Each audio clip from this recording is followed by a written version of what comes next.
Hi, I'm Jeff Felhahn, and I've got a question for you. Have you ever felt confused by a woman? I know that everyone might be chuckling right now because we all have. Understanding the woman in our life, whether it's a wife, a girlfriend, or a daughter, can sometimes feel like trying to find our way through a deep wilderness without a clearly marked path to follow. I hike sections of the Appalachian Trail with some buddies a couple times a year, and I'm grateful that the path is clearly marked, because not having a clear sense of where to go, like how we feel sometimes with women, doesn't feel too good. We all dislike that feeling of being confused or frustrated and having absolutely no confidence that we know where we're going, but it doesn't have to be that way. My wife Shanti and I have spent years researching how women think and feel, and have uncovered some really important, surprising truths that you need to know. Through this series, we're going to be cluing you into the ones that will make the biggest difference for you and teach you some skills to help you find the right path and stay on it once you've found it.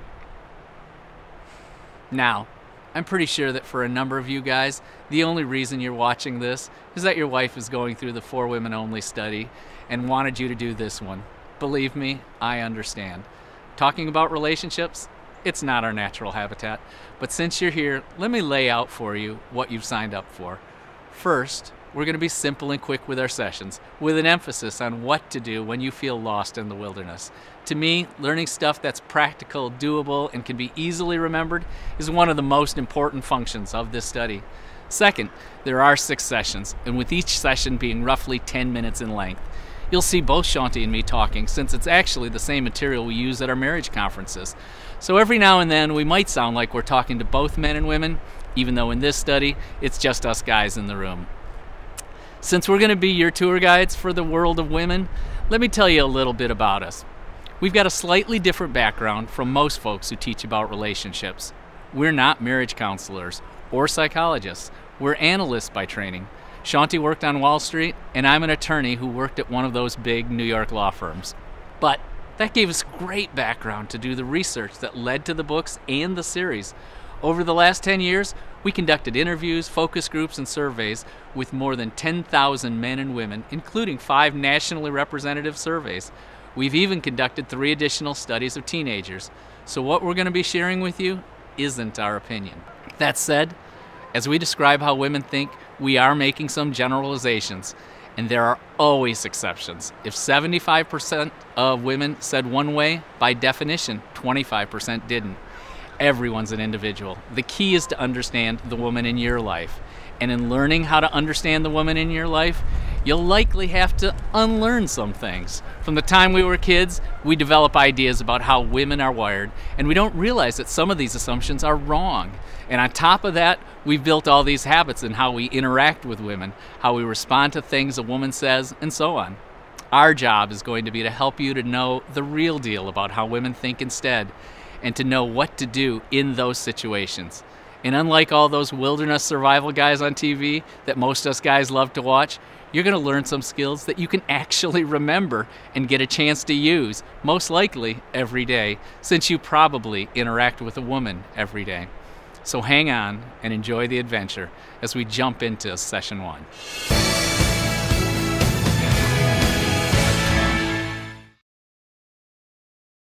It's not true that women can't be understood. You know, the jokes about, God doesn't even understand women. It's just not.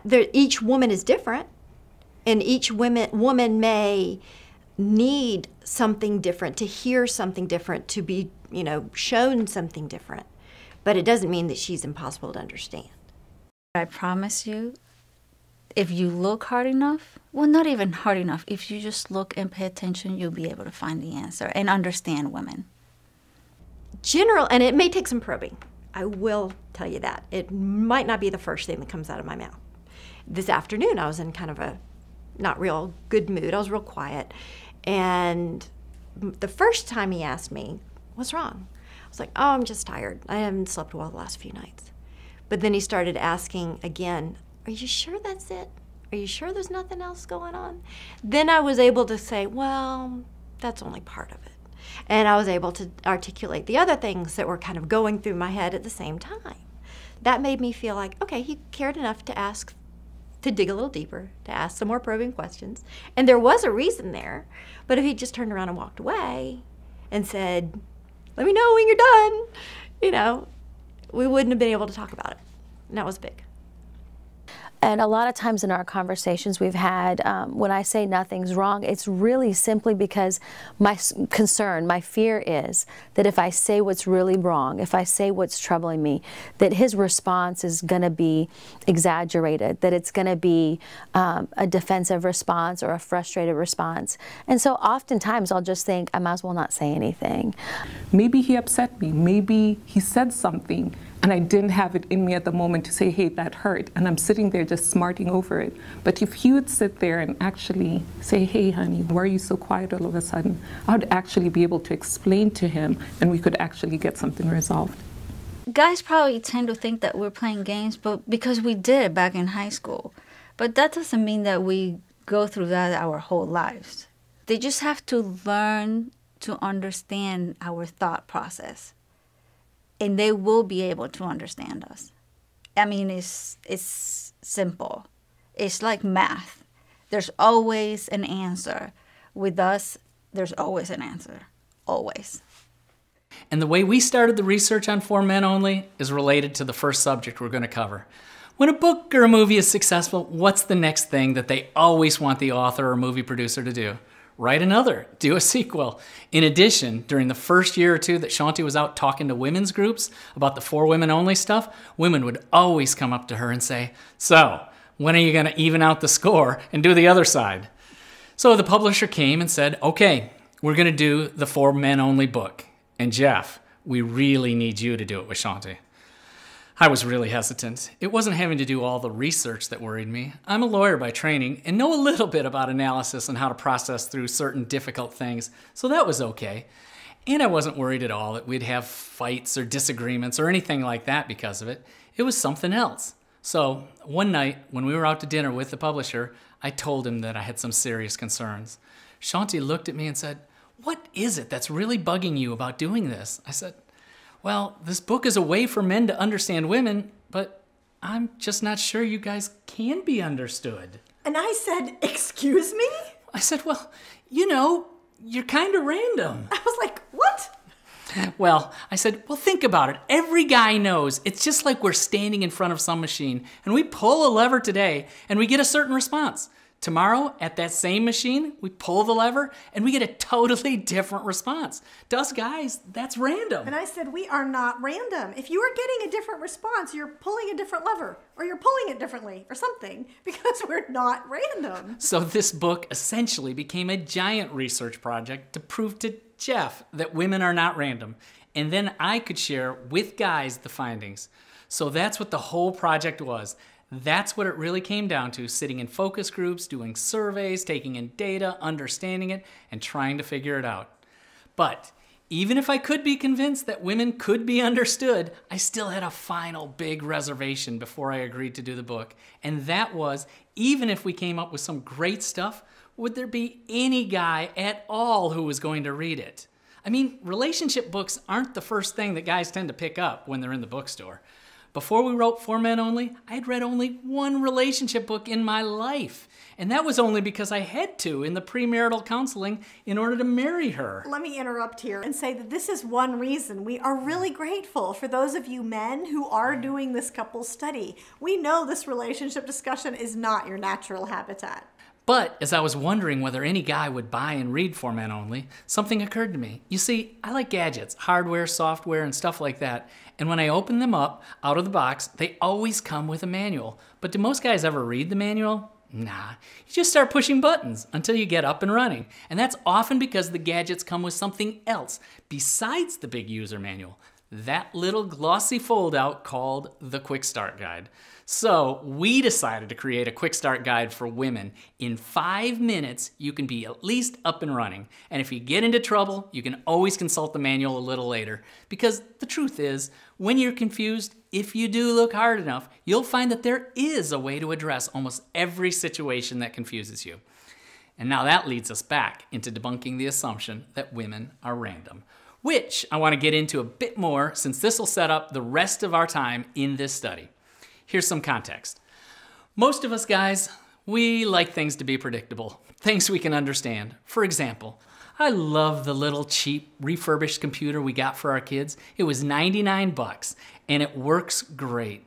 They click the mouse and it works. They open the software and it works. They go to their school's math games site and it works. Well, up until a few weeks ago when it didn't work. Suddenly it froze up and acted really weird and finally locked them out altogether. I was pretty confused for a bit. Was it a virus? Had the hard drive stopped working? What happened? And that's the sort of alarming feeling we sometimes have in our relationship with a woman. Let's say she's upset, out of the blue, and we don't know why. It's that sense of, oh, something must be wrong, and where did that come from? Was it me? I don't know what I did. So it's that same confused feeling, but there is a big difference in how we handle it. You see, from the time that most of us were teenage boys, if we couldn't figure out a girl, if we were confused, if she was mad at us and we couldn't figure out why, we felt stupid. So we'd go into the locker room, nurse our wounds, and joke with the other confused guys and say, who can figure girls out anyway? But can I interrupt here? Sure. Well, looking at this, what it seems to me is that at some point as a teenager, you guys begin to assume that either there is no rhyme or reason behind her reactions, or if there is a reason, you'll never be able to understand it. Either way, it seems like you start to feel like you have no chance of getting it right. You're just confused. So you think the only sensible thing to do is to throw up your hands and try to ignore the problem. Or you think, I'll just leave her alone until she calms down. But what I think you're really hoping for in all those situations is that it will get better on its own. Oh man, you bet we're hoping that it'll get better on its own. But here's the thing, guys. With a computer, you'd never do that. You'd work with it. You'd try to figure it out. With my kid's computer, I fiddled with it. I rebooted it. I went through a repair process. I did a virus check. That's what you'd do too. You'd never just ignore it like you sometimes do when you're confused by your wife or girlfriend. Why the difference? It can't be that you really love the computer and don't care about your wife.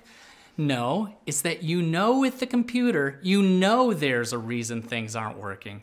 And you assume it can be fixed. So you take a crack at it. Well, here's what I was shocked to discover during the whole research study. The same thing is true for women. We've done thousands of interviews and surveys and have found that when a woman seems completely baffling or you don't know why she's responding in a certain way, there is almost always a specific reason. And even more surprising, it's a reason that we see as legitimate once we understand it. Talking to women, and even teenage girls in focus groups, sometimes they'd describe some reaction that to a guy seems so unfair. But when we'd say, why did you do that? Suddenly, they'd list out this whole list of reasons, and we were like, oh, okay then. So, what do we do about all of this? We'll talk about that more next week, but here's the quick starting point. The first thing we have to do in every situation, every time we're confused, is assume two things. One, that there is a reason instead of assuming there isn't one. And two, that if we look hard enough and try to dig into what's going on, we'll be able to find it. Those two things are so important. Over the next few weeks, you'll see those themes running under the surface in many of our topics. And you'll find it is very encouraging to realize that you don't have to be confused so much of the time. So that is the good news we want you to take away from this first session together. Realize that you can understand her and make her happy, and the rest of the study will be showing you how.